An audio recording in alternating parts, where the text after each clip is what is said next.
ঘটনাটি বাংলাদেশের নেত্রকোনা জেলার ২০১৯ সালের ঘটনা। মাজেদ নামের এক যুবক ছিল। তার পরিবার ছিল দরিদ্র, আর সে নিজেও ছিল হতাশাগ্রস্ত। একসময় সে পড়াশোনা ছেড়ে তন্ত্রমন্ত্র শেখা শুরু করে এক বৃদ্ধ সন্ন্যাসীর কাছে। ওই বৃদ্ধ তাকে একদিন দেয় একটি ছেঁড়া খাতা, পুরনো ময়লাযুক্ত রক্তাক্ত একটি বই, যেখানে হাতে লেখা ছিল ৭ খুনের চুক্তি কালো সুলতানের দরবারে। খাতার প্রথম পাতায় লেখা ছিল, এই চুক্তি সই করলে তুমি পাবে প্রচুর ক্ষমতা, জ্ঞান, তবে প্রতিটি বছর দিতে হবে একটি রক্তবলির জীবন। ৭ বছর পূর্ণ হলে চুক্তি সম্পূর্ণ হবে, নতুবা চুক্তি ভঙ্গর দায়ে তুমি এবং তোমার সমস্ত বংশধর ধ্বংস হবে। মাজেদ প্রথমে ভয় পেলেও পরে লোভে পড়ে যায়। সে প্রথম বছর বলি দেয় এক পাগল ভিক্ষুককে।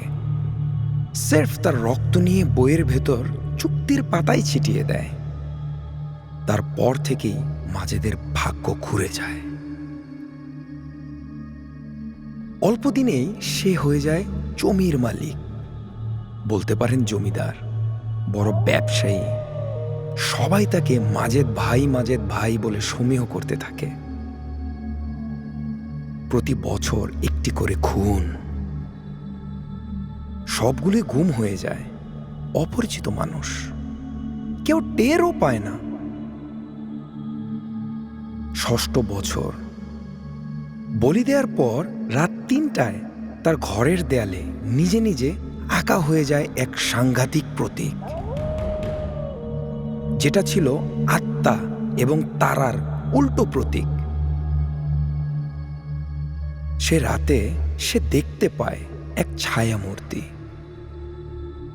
লম্বা, মুখহীন, চোখহীন, শুধু এক দীর্ঘ কালো চাদর পরা ছায়া। ছায়াটা বলে, একজন বাকি, তারপর তুই আমাকে দেখতে পাবি, চুক্তি পূর্ণ হবে।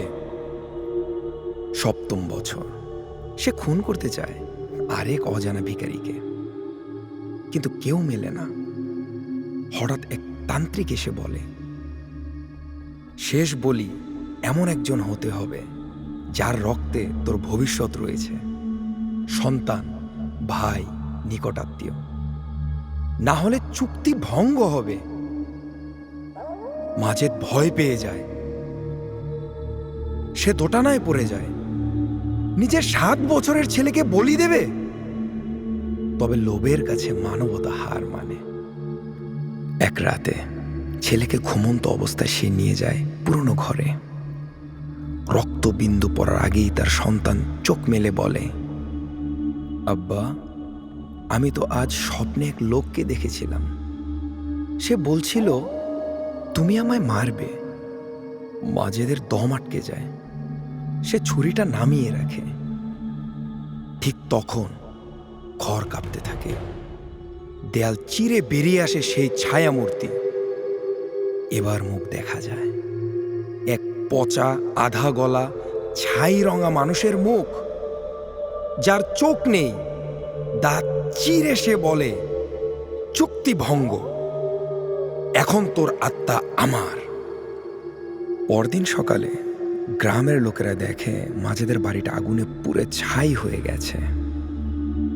কোনো লাশ নেই, শুধু পাওয়া যায় সেই পুরনো খাতাখানা, যেখানে রক্ত দিয়ে লেখা ছিল নতুন লাইন,